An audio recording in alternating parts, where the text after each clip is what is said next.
Commander Ju Kim stood on the observation deck of the TSV Hyperion, watching the stars through the massive viewing window. The ship hummed with power unlike anything humans had built before. After 15 years of work, Ju still couldn't believe they had done it, created a vessel that could travel through the 7th dimension. Status report, Ju said into her comm. All systems optimal, Commander, replied Lieutenant Minji Cho from Engineering. Quantum folding engines are at full capacity. We're ready when you are. Ju nodded, though no one could see her. She ran her hand along the smooth rail that circled the observation deck. The Hyperion represented humanity's greatest achievement, a ship that could fold space itself, making interstellar travel as simple as crossing a room.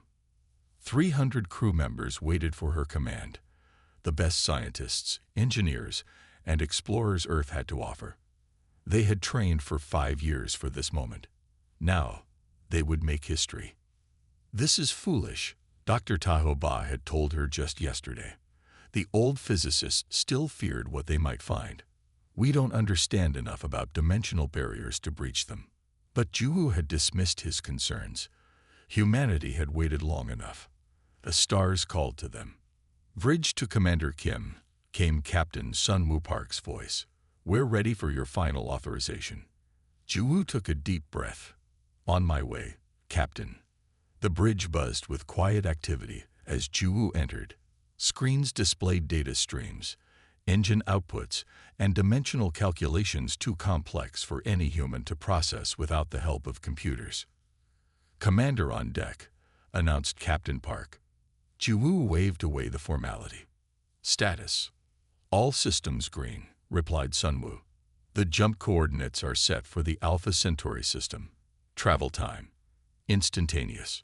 Ju couldn't help but smile. Old-style fusion drives would take 4 years to reach Alpha Centauri. The Hyperion would arrive in less than a second. Are we recording everything? She asked. Every sensor is active, Commander, confirmed Science Officer Yoon Ha-yoon. We'll gather more data in this single jump than all previous space missions combined. Ju nodded and moved to the command chair. The moment deserved some words, something for the history books. This is Commander Ju Kim. Log date 2157 4.23. Today marks humanity's first step beyond our dimensional limitations. We do this not just for science or exploration, but to secure humanity's future among the stars. She paused, then added, begin final countdown. 10, 9, 8, intoned the ship's AI in a pleasant female voice. At the helm, pilot Chun-Ho Lee's fingers danced across controls. Fold calculations locked in, Commander. 7, 6, 5. Engineering reports quantum fold generators at peak efficiency, said Lieutenant Minji. 4, 3, 2. Ju gripped the arms of her chair. The view screen showed normal space, stars against the blackness. In moments, they would see something no human had ever witnessed. 1. Dimensional fold initiating. A strange vibration ran through the ship. Not mechanical. It felt deeper, as if reality itself trembled. Quantum field stabilized, reported Minji, her voice tight with concentration. On the view screen, space began to change. Stars stretched and bent. Colors Ju couldn't name flickered at the edges of her vision. This is it, whispered Captain Park beside her. A shimmering tear appeared before the ship, like a knife had cut through the fabric of space itself. Inside the tear, Ju saw nothing. Not darkness, but a complete absence that hurt to look at. Fold complete, announced Minji. We have a stable dimensional gateway. Cheers erupted across the bridge. Officers hugged. Someone was crying with joy. Take us through, ordered Ju, her voice steady despite her racing heart. The Hyperion moved forward, entering the tear in reality. For a moment, Ju felt strange, as if her body existed in multiple places at once. The sensation passed quickly. We've entered the dimensional fold, reported Chun-Ho. Transit in progress. For 3 seconds, All sensor readings went blank. The view screen showed swirling patterns of impossible geometry. Then, suddenly, stars reappeared. Different stars. "We've arrived," said Yuna, her voice filled with wonder. "Confirming location now." "Yes, we're in the Alpha Centauri system." The bridge erupted in celebration again. Ju allowed herself a moment to feel the triumph. They had done it, crossed 4.3 light-years instantly. "Full sensor sweep," she ordered. "I want to know everything about." The ship shuddered. Not like before. This felt wrong. "What was that?" Ju demanded. Alarm indicators flashed red across control panels. "Unknown, Commander," replied Yuna, suddenly tense.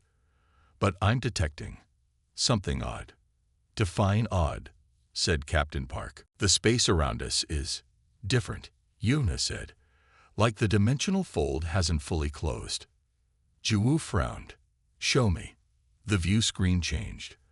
The stars remained, but around them, reality seemed to ripple and bend, like water disturbed by a stone. "Are we in danger?" asked Ju. Before anyone could answer, the ship's eye spoke. "Warning. Detecting unusual energy patterns in subspace." The ripples grew stronger. Through them, Ju thought she saw shapes, moving, watching.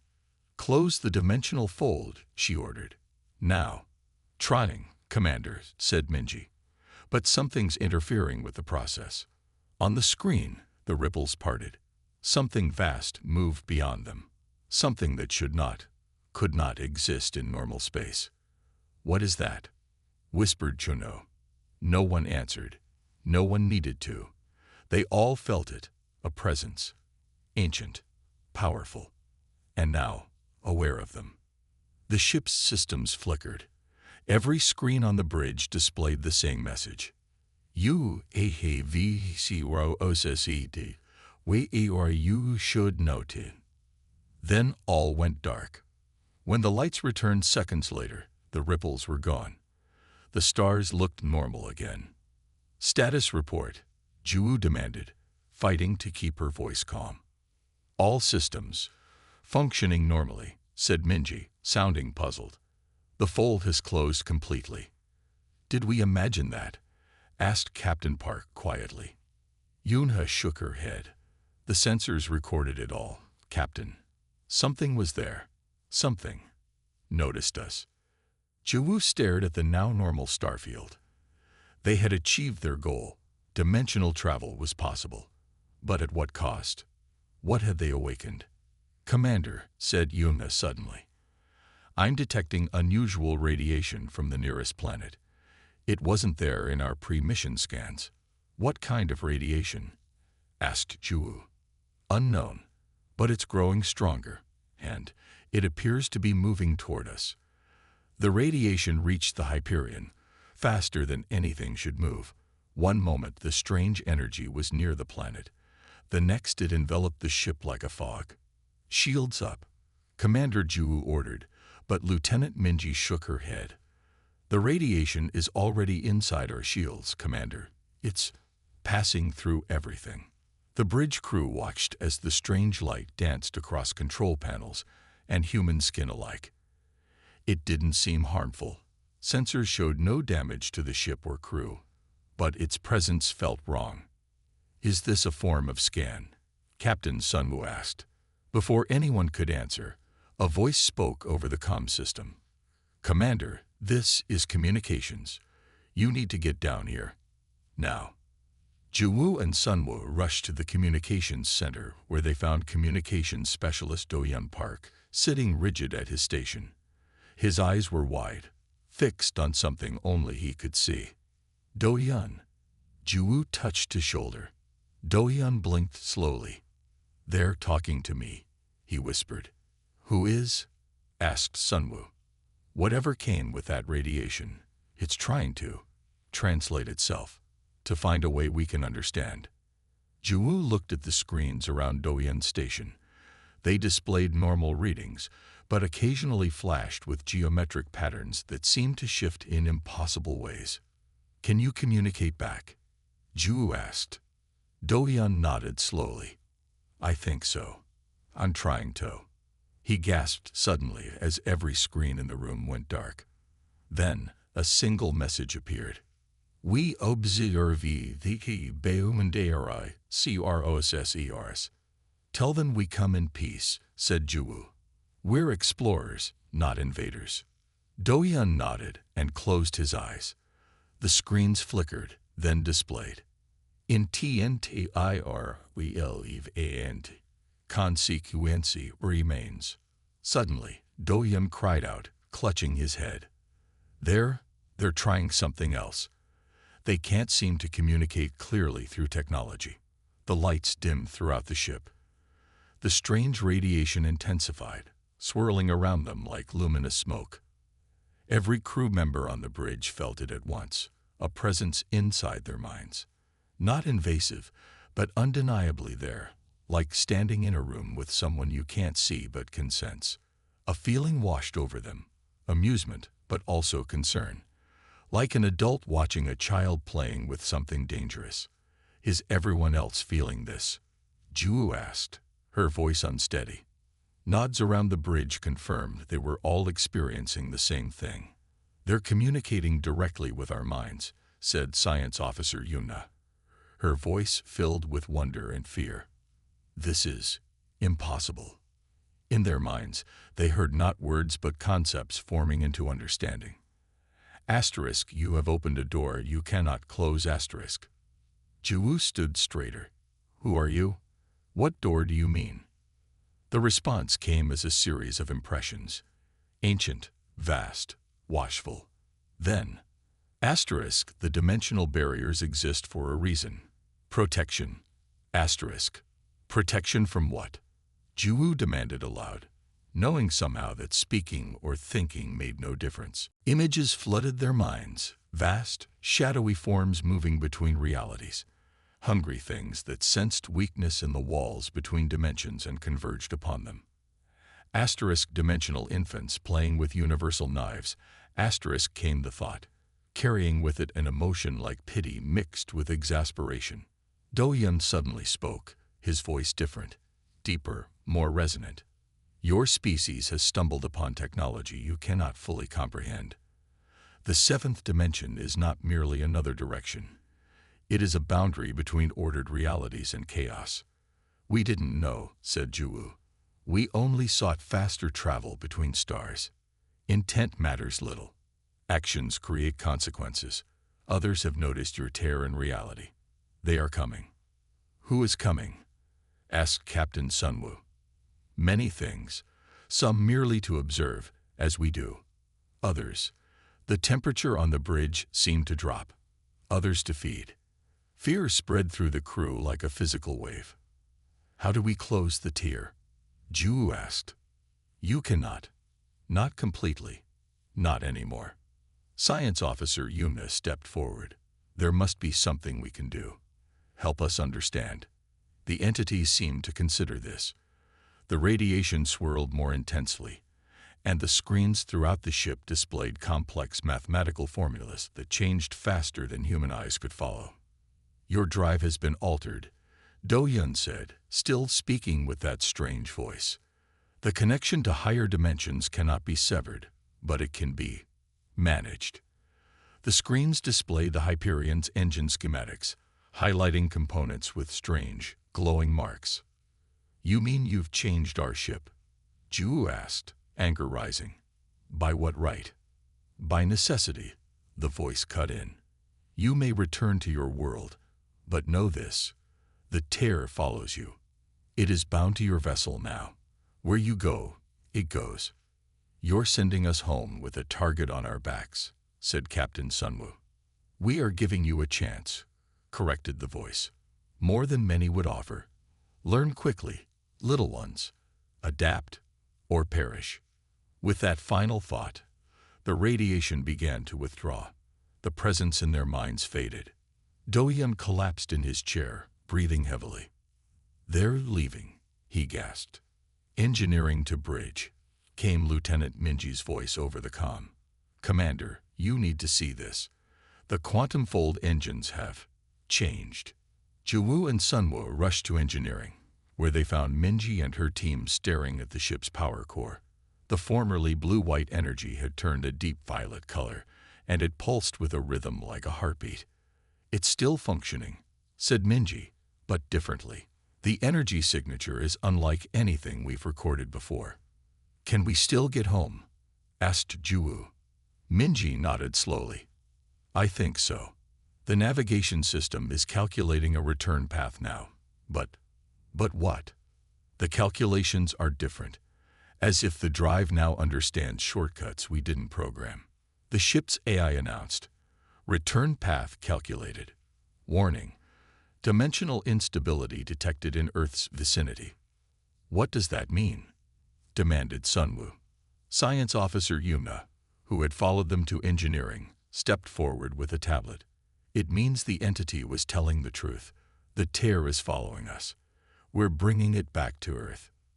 Jiwoo stared at the pulsing violet core. "Can we go somewhere else? Not lead this thing to Earth?" Yuna shook her head. "The navigation system will only calculate a path to Earth. It's as if we're being sent home with a warning," Jiwoo finished. "Or a curse," added Sunwoo quietly. The Hyperion's lights flickered again, and for just a moment, every crew member felt that presence return, just long enough to leave one final thought. Asterisk, they are coming. Prepare asterisk.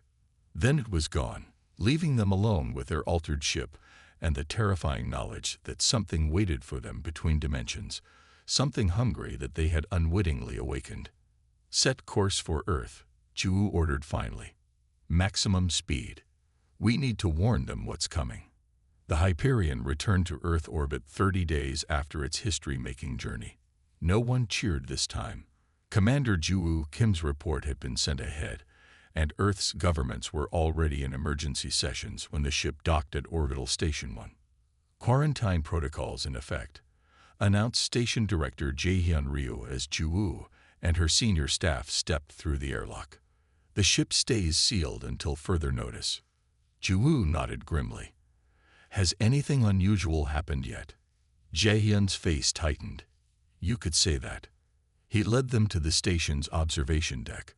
Earth hung below them, beautiful and blue, except for several strange, shimmering patches visible even from orbit. "What are those?"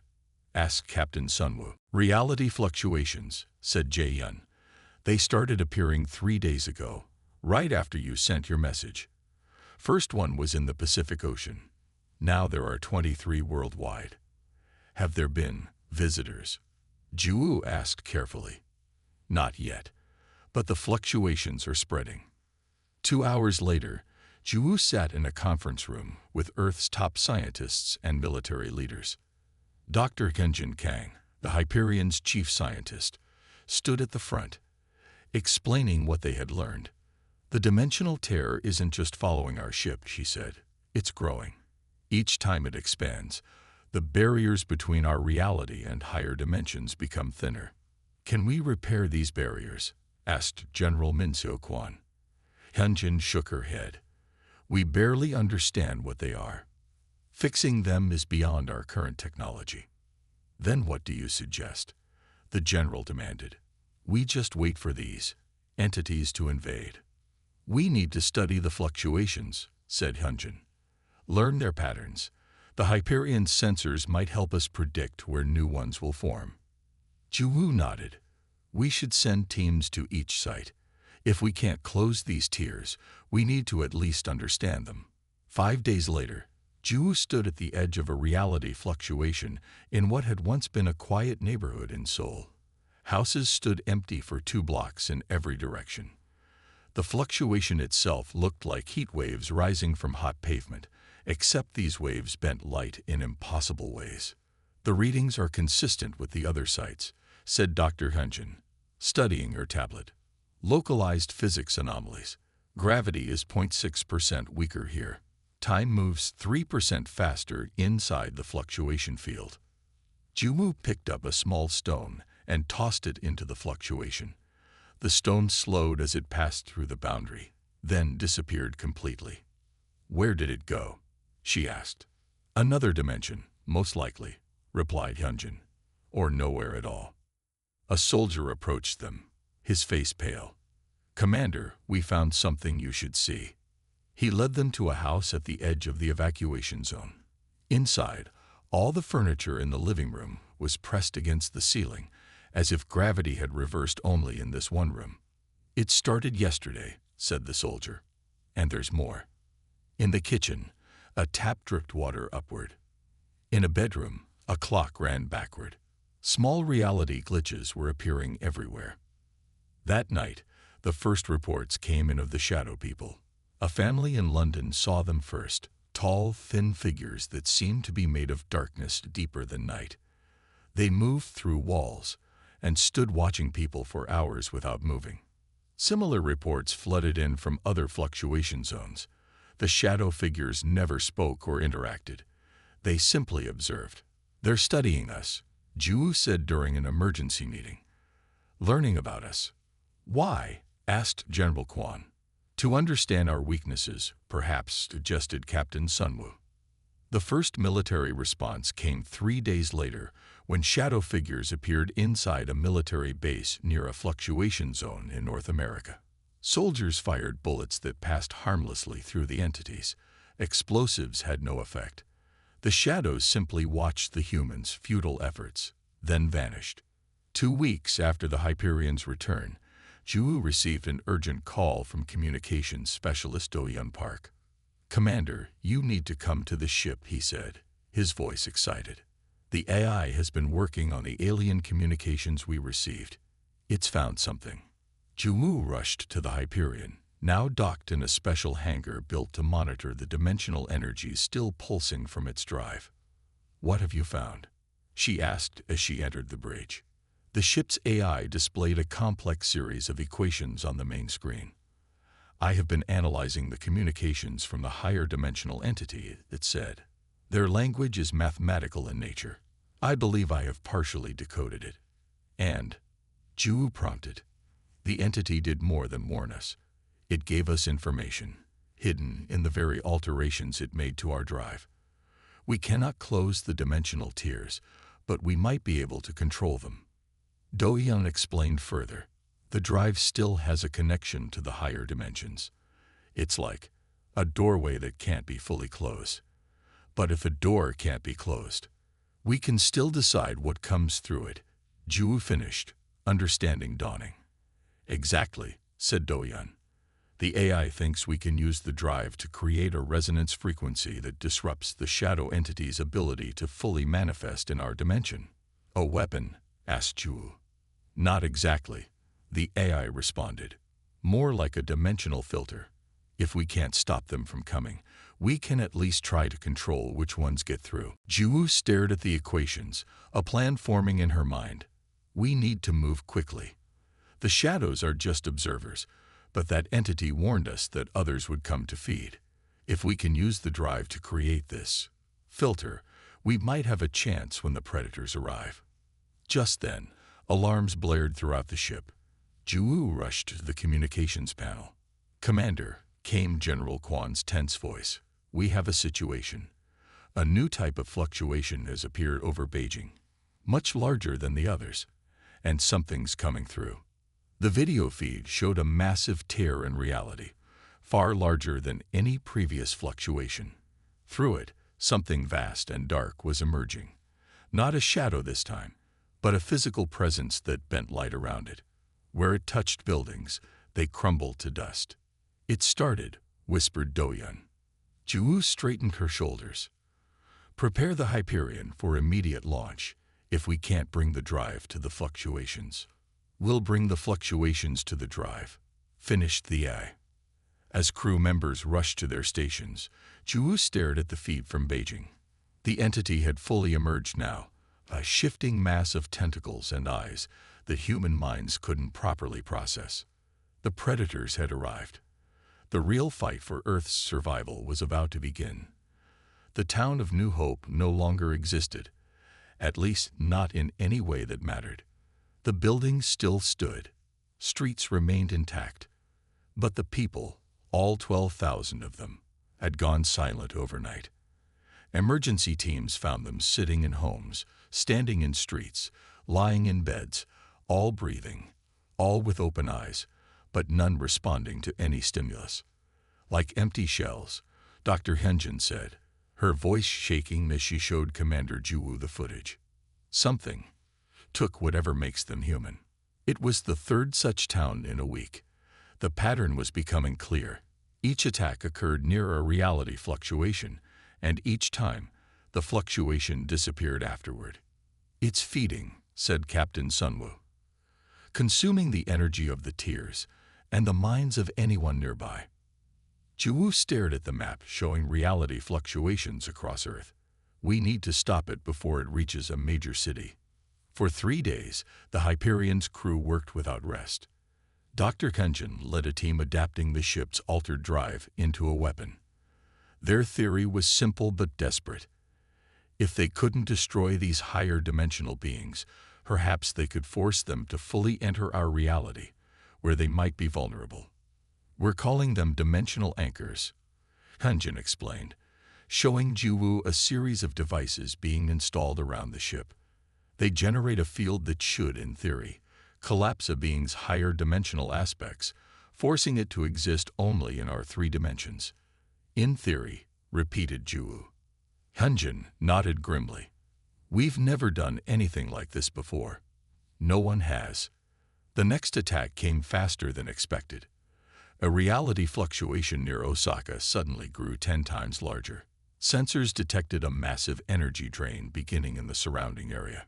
"It's there," Juwoo said. "Prepare the Hyperion for immediate launch." As the ship lifted off, Juwoo addressed the crew over the intercom. "What we're about to attempt has never been done. We're going to confront a being that exists in ways we can barely comprehend. I won't lie to you. This is dangerous. But if we fail, Earth falls." The Hyperion reached Osaka in under 20 minutes. From orbit, they could see the fluctuation, a massive, swirling tear in reality that pulsed with strange energies. "Anchor systems ready," reported Lieutenant Minji from engineering. "Weapons hot," added Tactical Officer Jiodiang. "Take us in," ordered Juwoo.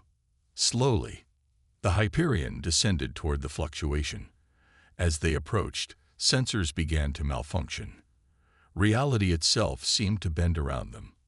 "I'm detecting the entity," said Science Officer Yuna, her voice tight. It's huge, and it knows we're here." A massive shadow moved within the fluctuation. Not a shadow person like before. This was something else entirely. It shifted and changed, never holding one shape for more than an instant. "Activate the anchors," ordered Juwoo. Minji's fingers flew across her console. Anchors activated, generating field now. The ship shuddered as purple-white energy beams shot from the newly installed anchors, converging on the fluctuation. For a moment, nothing happened. Then, a sound like reality itself screaming filled their minds. The fluctuation began to collapse, not disappearing but shrinking, concentrating. "It's working," shouted Yuna. "The entity is being forced fully into our dimension." On the view screen, they saw it clearly for the first time.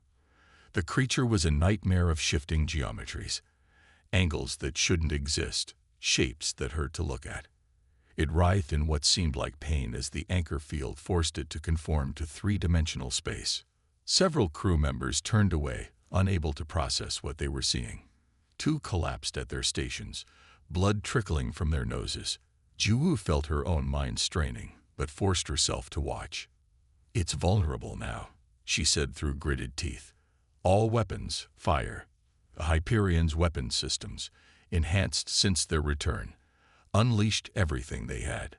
Beams of concentrated energy slammed into the entity. For the first time, they had an effect. The creature convulsed. Parts of it seemed to burn away under the assault. But it wasn't enough. "We need more firepower," said Captain Sunwoo. "The anchors are working, but our weapons aren't strong enough." Juwoo opened a channel to Earth Defense Command. "General Kwan, the entity is anchored in our reality. It's vulnerable, but we need support." "Understood, Commander," came the reply. Orbital defense platforms are locking on. Stand by. Moments later, 12 orbital defense satellites fired simultaneously. Their combined beams joined the Hyperion's assault. The entity thrashed violently as the energy tore through its now solid form. With a final, mind-shattering scream that no one heard with their ears, the entity collapsed in on itself. The fluctuation snapped closed like a bubble bursting. The silence that followed was profound. "Did we win?" asked someone on the bridge. Before Ju could answer, Yuma spoke up. "Readings from the area show no dimensional activity. The entity appears to be gone." But what? "The people in the affected area are still unresponsive. Whatever was taken from them didn't return when the entity died." The victory was bittersweet, made worse when they counted the cost. 3 crew members in critical condition from mental trauma, and the Hyperion's drive damaged from the strain of powering the anchors. But they had proven something crucial. The entities could be fought. "We need to mass-produce the anchor technology," Ju told Earth's Unified Defense Council the next day. "Every major city needs protection." "With what resources?" asked the council member. "The anchors require elements that are incredibly rare." "Then we make do with what we have," Ju replied firmly. "We prioritize population centers, and we keep fighting." The weeks that followed were a blur of activity. Scientists worked around the clock to understand and improve the anchor technology. Manufacturing facilities worldwide were converted to produce simplified versions of the devices. Meanwhile, more entities came through. Different types with different abilities. Some fed on minds like the first. Others consumed matter itself, leaving perfect spherical voids where buildings once stood. Each required new tactics, new applications of the anchors. Earth was fighting a war unlike any in human history, a war against beings that shouldn't exist in our reality. And despite their first victory, Ju knew the truth. They were losing. The anchors were stopgaps, not solutions. "There has to be a better way," she told Dr. Kunjin late one night as they reviewed plans for the next generation of anchors. "There is," Hyunjin replied quietly, "but you're not going to like it." She handed Ju a tablet displaying a familiar set of equations, the ones the alien entity had implanted in the Hyperion systems. "We've been interpreting these wrong," said Hyunjin. "They're not just about filtering what comes through the tiers." "What are they, then?" "Instructions," said Hyunjin, "for how to go to them, instead of them coming to us." 6 months after the Hyperion's first journey, Earth was a changed world. Shimmering barriers now surrounded major cities, dimensional anchors working day and night to keep reality stable. Military units trained specifically to fight entities from beyond our dimension, and at the center of it all stood the Hyperion, rebuilt and redesigned, its impossible engine still humming with violet energy. Commander Ju Kim walked into the United Earth Council chamber, her uniform crisp despite her exhaustion.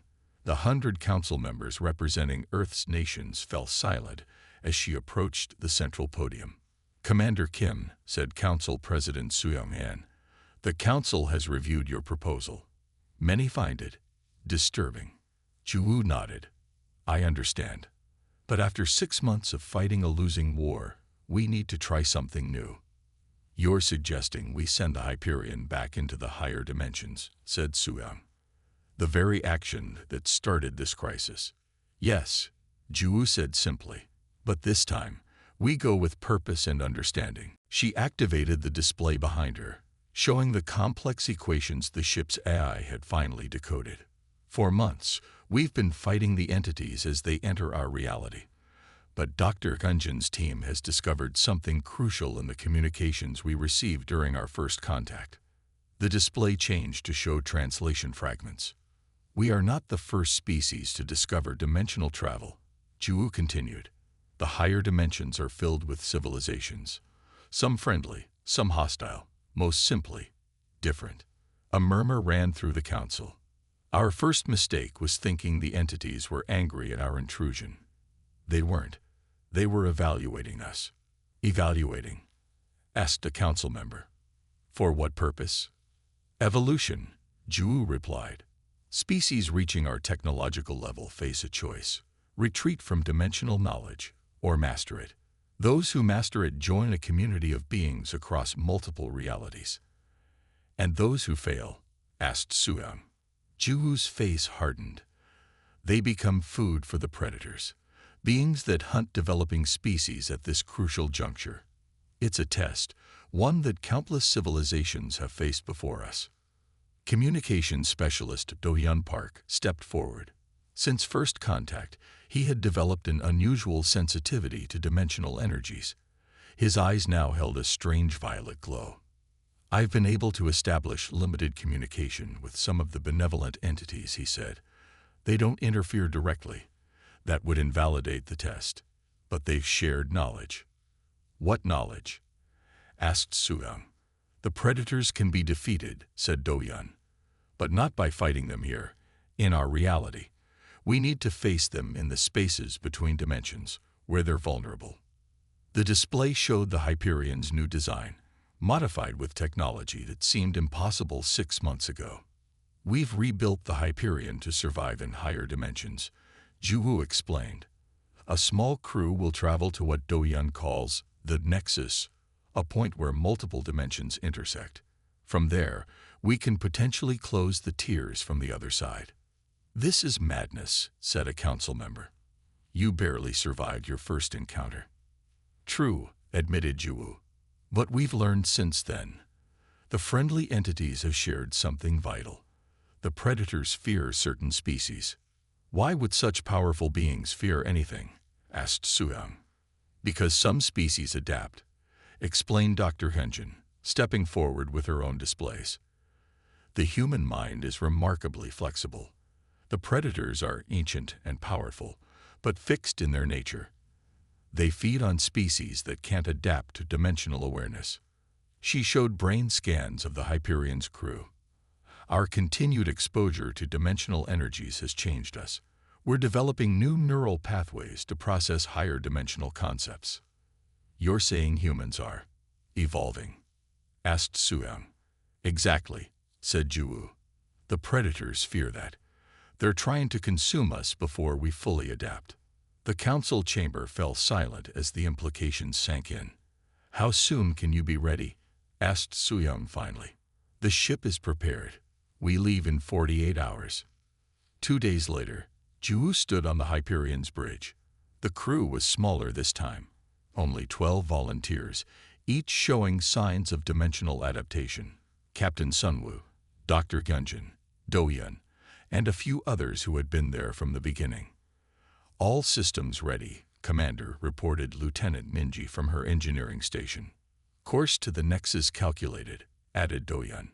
"It will feel different this time." Juwoo nodded. "Begin the dimensional fold."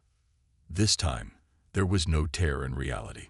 Instead, the ship seemed to phase sideways, reality sliding around them like water. The stars stretched, twisted, and then vanished completely. They emerged in a place that wasn't a place, a realm where multiple realities overlapped. Through the view screen, they saw impossible landscapes, cities built from light, oceans that flowed upward, forests of crystalline trees that grew in 4 dimensions. "We've arrived at the Nexus," said Do-hyun quietly. "And we're being washed." Entities of light and shadow moved around the ship. Some resembled the shadow people they had seen on Earth. Others had forms too strange to describe. None approached directly. "They're curious," said Do-hyun. "Most species never return to higher dimensions after their first encounter." Juwoo opened a channel using the protocols Do-hyun had developed. "We come seeking understanding and resolution," she transmitted. A response came, not in words or images, but in pure concept. Asterisk, unexpected. Interesting. POTNTYAL. Asterisk. "We want to close the tiers in our reality," Juwoo continued, "to protect our world and your boundaries." Asterisk, "The Puritors will resist. They hungi for your KIND asterisk. We know, but we're prepared to fight them here, where they're vulnerable." A sense of amusement filtered through the communication. Asterisk your species sur prized us. Most fili or sur indir. UADAPT. UCHALLENG asterisk. Suddenly, alarms blared throughout the ship. Massive energy signatures approached, the predators, sensing the Hyperion's presence. "They're coming," said Do-Yun. Ju-Woo smiled grimly. "Good, let them come to us this time." As the predators approached, Ju-Woo felt not fear but determination. Humanity had stumbled into this test unprepared, but they would not fail it. The universe might have laughed at their initial hubris, but that laughter had turned to interest. The ship's new weapons, designed with knowledge from friendly entities, powered up as the crew prepared for battle. This time, they would not just survive. They would win the right to join the community of dimensional travelers. "The universe challenged us," Ju said to her crew. "Now we challenge it back." Around them, the fabric of reality trembled as predator and prey prepared for a confrontation that would determine humanity's future. But for the first time since the dimensional barriers fell, there was something new in the air.